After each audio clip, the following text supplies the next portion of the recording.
salam kebajikan. Teman-teman media, hari ini kami baru saja bersama Forkopimda, Ketua DPR untuk melakukan rapat berkaitan dengan kondisi yang ada di Labuan Bajo. Dan hasil kami lakukan rapat hari ini bahwa perlu ada sosialisasi lebih serius terhadap keputusan-keputusan pemerintah berkaitan dengan bagaimana Pulau Komodo dan Pulau Padar itu menjadi daerah konservasi yang akan terbatas. Bagaimana kehadiran masyarakat di sana dengan pembatasan-pembatasan baik jumlah maupun angka nominal untuk dapat masuk ke taman nasional, khususnya Pulau Padar dan Pulau Komodo. Dan Pulau Rinca, kita tahu Bapak Presiden juga baru saja meresmikan Pulau Rinca dan itu menjadi mass tourism. Di dalamnya itu ada 1.300 komodo di dalam Pulau Rinca itu. Jadi sebagian besar komodo di dalam sana. Dan karena itu memang untuk menjaga agar ekosistem baik darat pada kepulauan 20 itu dan ke laut dan lautnya sekitarnya itu bisa terjaga dari pembunuhan ikan, terus pencurian terhadap makanan komodo yang juga itu dampaknya kepada nantinya kepada masalah di Nusa Tenggara Timur, khususnya bagaimana keindahan bawah laut kalau itu dibom terus itu akan mengalami kondisi yang dari hari ke hari akan kehilangan kita sekian banyak. Hasil riset daripada teman-teman baik beberapa kampus IPB dari Bali, dari beberapa IPB Bogor menunjukkan bahwa kekayaan di Pulau Komodo dan Pulau Padar serta perairan di sekitarnya itu 20 triliun rupiah, 24 triliunan. Nah itu perlu dijaga. Kalau tidak maka makin lama makin habis. Kedua, Komodo sendiri adalah binatang langka. Kalau tanya saya pribadi, maunya semua itu ditutup. Kalau tanya saya pribadi, tapi kan itu tidak boleh. Nah, ada juga harus diberikan kepada masyarakat untuk masyarakat bisa melihat bagaimana komodo punya bentuk seperti apa. Bapak Presiden disampaikan bahwa mukanya komodo di Rinca dengan mukanya di Padar dan di Pulau Komodo ya sama saja.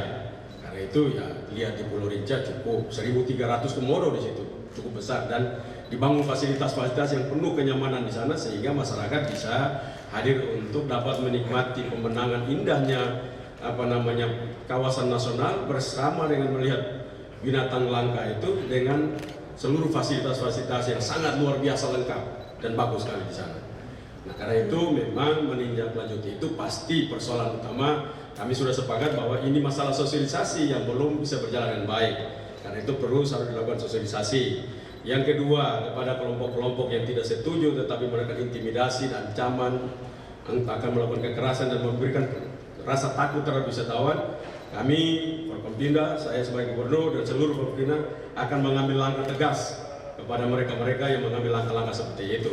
Sehingga kami minta semua di perjalanan baik kepada Bupati Manggarai Barat dan seluruh jajaran juga akan kami sampaikan untuk segera mengambil langkah-langkah yang tegas. Kami juga akan hadir di Labuan Bajo untuk melakukan langkah-langkah apabila wisatawan ikut terganggu, dan kepada para hotel, restoran untuk tetap buka karena tidak ada masalah. Laporkan apabila ada masalah kepada kepolisian, dan Bapak Kapolda telah juga memberikan perhatian serius dengan menurunkan tim yang cukup baik dari Polres Manggarai dan dari Polres Ende. Dan ini untuk mengambil pengamanan berkaitan itu. Dan semua ini kita lakukan untuk bagaimana menjaga agar Taman Nasional serta Labuan Bajo sebagai pariwisata premium itu akan berjalan dengan baik. Tentunya fasilitas-fasilitas pendukung berkaitan dengan itu perlu terus lakukan pembenahan. Kita tahu bahwa anggaran untuk sebuah taman nasional di Indonesia itu tidak cukup karena kita punya taman nasional yang banyak. Yang kedua, yang menguasai tempat indah dan besar hebat seperti itu seorang eselon 3 yang memang punya keterbatasan. Gakumnya cuma 1-2 orang, kapalnya pun terbatas. Karena itu pembunuhan ikan yang datang dari Sabah yang masuk di situ mereka bisa hitung dengan baik, dan itu mampu kita antisipasi benar dengan anggaran yang cukup. Karena mengamankan konservasi itu nggak murah. Di dunia manapun konservasi tidak ada murah, harus mahal di dunia manapun. Karena itu supaya turismenya berjalan baik, dia juga punya tempat untuk orang untuk melakukan mass tourismnya ada, biasa lihat komodo dengan baik, alam Taman Nasional itu bisa dilihat juga dengan baik, foto-foto di setiap sudut, punya pulau kalong yang bisa terbang, burung itu sepanjang jam itu bisa terbang jam 6 sore, itu sebuah atraksi yang bagus. Di depan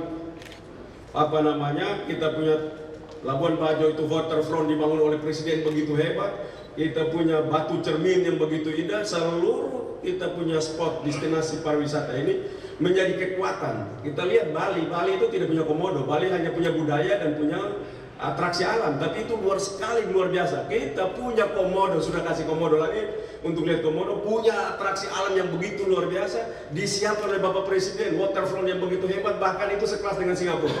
Kita masih mau ribut untuk minta. Karena itu ini tidak ada pilihan buat kita.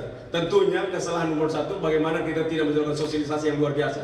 Dan ini sekarang kami akan siapkan tim untuk melakukan sosialisasi berkaitan dengan ini, bagaimana ekonomi masyarakat itu berkembang dengan baik, seluruh kita siapkan dengan baik sehingga nantinya Manggarai Barat khususnya Labuan Bajo akan bertumbuh ekonominya karena semua akan mendapatkan hak yang sama, akan bertumbuh dan tidak ada lagi menjual tiket dari luar lalu mereka datang di Taman Nasional Komodo seluruhnya mereka ambil, tapi kita akan mengendalikan itu dengan baik sehingga supply chain yang hari ini datang dari luar bisa kita kendalikan dan kita manfaatkan semua yang ada di Nusa Tenggara Timur.